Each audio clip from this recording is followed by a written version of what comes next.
Assalamualaikum warahmatullahi wabarakatuh. Halo semuanya, apa kabar? Ibu harap kalian dalam keadaan sehat walafiat. Pada kesempatan kali ini, Ibu ingin menerangkan tentang materi perkembangan teori atom.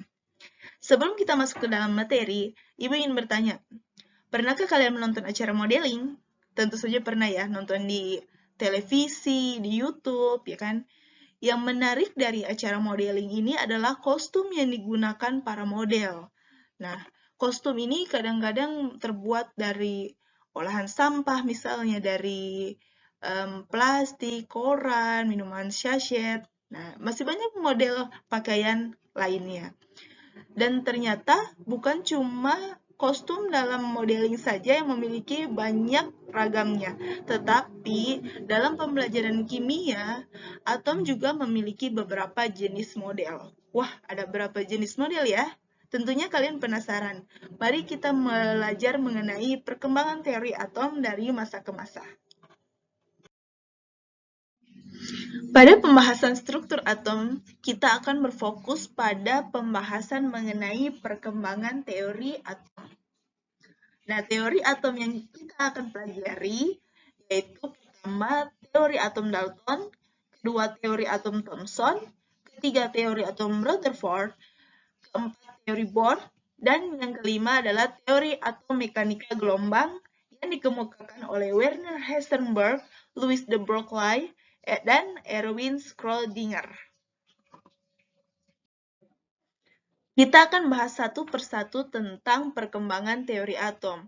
Yang pertama, dari model atom John Dalton, yaitu Dalton mengatakan bahwa atom berbentuk seperti bola pejal yang tidak bermuatan. Hal ini dikemukakan oleh Dalton melalui postulatnya, yaitu satu, atom merupakan bagian terkecil dari materi yang sudah tidak dapat dibagi lagi. Kedua, unsur yang sama tersusun dari atom-atom identik, unsur yang berbeda tersusun dari atom-atom yang berbeda pula. Tiga, atom-atom bergabung membentuk senyawa dengan perbandingan bilangan bulat dan sederhana. Keempat, atom tidak dapat diciptakan atau dimusnahkan. Dari postulat Dalton ini, dapat disimpulkan kelebihan dari teori ini adalah dapat menerangkan hukum kekalahan massa atau hukum Lavoisier dan hukum perbandingan tetap atau hukum Proust. Tetapi terdapat kekurangan dalam teori ini yaitu tidak dapat menerangkan sifat listrik atom dan pada kenyataannya atom-atom masih dibagi lagi menjadi subatomik. Dari kekurangan Dalton ini akan dikembangkan lagi dengan teori atom selanjutnya. Model atom selanjutnya yaitu model atom J.J. Thomson, yang mana Thomson mengemukakan bahwa atom berbentuk bola pejal yang bermuatan positif dan di permukaannya terdapat partikel-partikel elektron yang mana bermuatan negatif. Jika digambarkan model atom seperti roti kismis. Kemudian, Thomson mengemukakan teori atomnya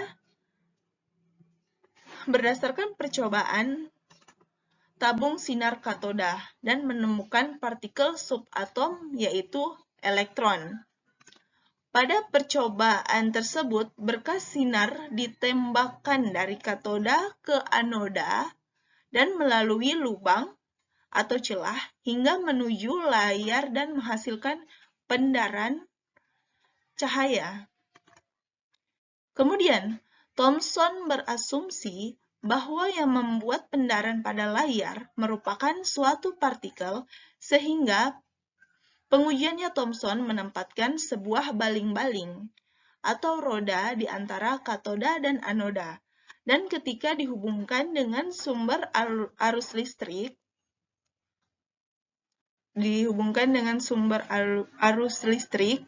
baling-baling atau roda ini terus bergerak. Hal ini menandakan memang berkas sinar katoda merupakan suatu partikel materi. Ketika tabung tabung katoda dipasang magnet, ternyata berkas sinar dibelokkan pada plat menuju atau mendekati kutub positif pada plat. Hal ini mengindikasikan bahwa partikel berkas sinar katoda memiliki muatan negatif dan berikutnya dikenal sebagai elektron. Dari percobaan tersebut, dapat dikemukakan bahwa kelebihan dari teori ini adalah dapat menerangkan adanya partikel subatom, kemudian dapat menerangkan sifat listrik atom. Tetapi terdapat kekurangan dalam teori ini, yaitu tidak dapat menjelaskan susunan muatan positif dan negatif dalam atom. Dari kekurangan ini, maka dikembangkan lagi dengan model atom selanjutnya. Model atom selanjutnya yaitu model atom Rutherford. Rutherford mengemukakan bahwa atom memiliki inti atom bermuatan positif dan elektron bergerak mengelilingi inti.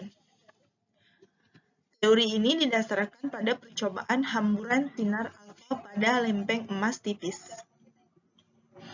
Berkas sinar alfa ditembakkan melalui celah pada plat timbal menuju lempeng emas dan dihamburkan ke layar dan menghasilkan pendaran cahaya. Pada percobaan ini, terdapat beberapa fakta yang didapat dari berkas sinar alfa yang dilewatkan ke lempeng emas. Ternyata mayoritas sinar diteruskan ke belakang. Lempeng yang terlihat dari pedaran yang dihasilkan. Jika kita gambarkan, kondisi kira-kira seperti ini. Jadi kebanyakan sinar alfa diteruskan ke layar. Yang artinya hampir semua bagian atom merupakan ruang hampa atau ruang kosong. Berikutnya, terdapat berkas sinar alfa yang dibelokkan pada atom. Berikutnya terdapat berkas sinar alfa yang dibelokkan, menyimpulkan bahwa ada partikel lain pada atom yang membelokkan berkas sinar alfa. Karena berkas sinar alfa bermuatan positif, maka partikel pada atom tersebut pasti juga bermuatan positif. Garis yang mengakibatkan adanya tolakan membelokkan berkas beberapa lalu ternyata terdapat sejumlah kecil berkas sinar alfa yang dipantulkan, di mana hal itu disebabkan seolah-olah ada partikel lain yang bertumbukan dengan berkas sinar alfa, dan tumbukan itu terkonsentrasi pada satu bagian. Hal ini membuat Rutherford menyimpulkan bahwa atom memiliki partikel bermuatan positif yang berada di tengah-tengah atom, yang selanjutnya disebut sebagai inti atom.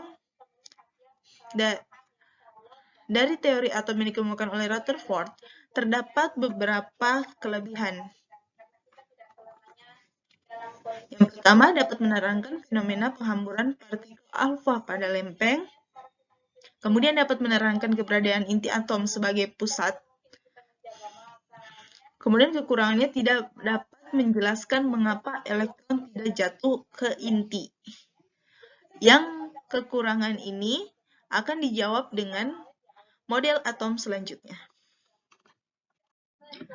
Model atom selanjutnya yaitu model atom Niels Bohr, atau yang biasa disebut dengan model atom Bohr. Teori dalam model atom ini yaitu, pertama, atom terdiri dari inti yang bermuatan positif dan dikelilingi oleh elektron yang bermuatan negatif di dalam suatu lintasan. Elektron bisa berpindah dari satu lintasan ke lintasan yang lain dengan menyerap atau memancarkan energi, sehingga energi elektron atom itu tidak akan berkurang. Kemudian, jika berpindah ke lintasan yang lebih tinggi, elektron akan menyerap energi. Sedangkan, jika berpindah ke lintasan yang lebih rendah, elektron akan memancarkan energi. Kelebihan dari teori ini adalah dapat menjelaskan kelemahan dari atom Rutherford. Dan kekurangannya adalah adanya radius dan orbit ini tidak sesuai dengan prinsip ketidakpastian Heisenberg yang menyatakan radius tidak bisa ada persamaan dengan orbit. Kemudian model atom Bohr juga tidak bisa menjelaskan efek Zeeman. Efek Zeeman ini adalah ketika garis spektrum terbagi karena adanya medan magnetik. Selanjutnya kekurangan dari model atom Niels Bohr akan dijawab di model atom selanjutnya. Model atom yang terakhir adalah model atom mekanika kuantum.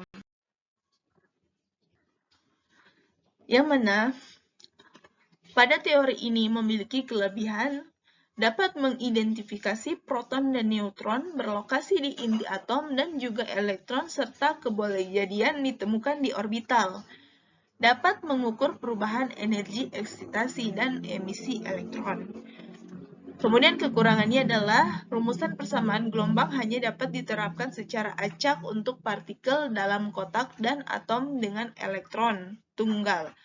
Kemudian model atom ini sulit diterapkan untuk sistem makroskopis dengan kumpulan atom misalnya pada tumbuhan, hewan, ataupun manusia. Demikian materi tentang perkembangan teori atom. Sekarang silahkan kalian menuju Google Classroom untuk berdiskusi dan mengerjakan LKPD yang sudah Ibu sediakan. Oke, wassalamualaikum warahmatullahi wabarakatuh semuanya.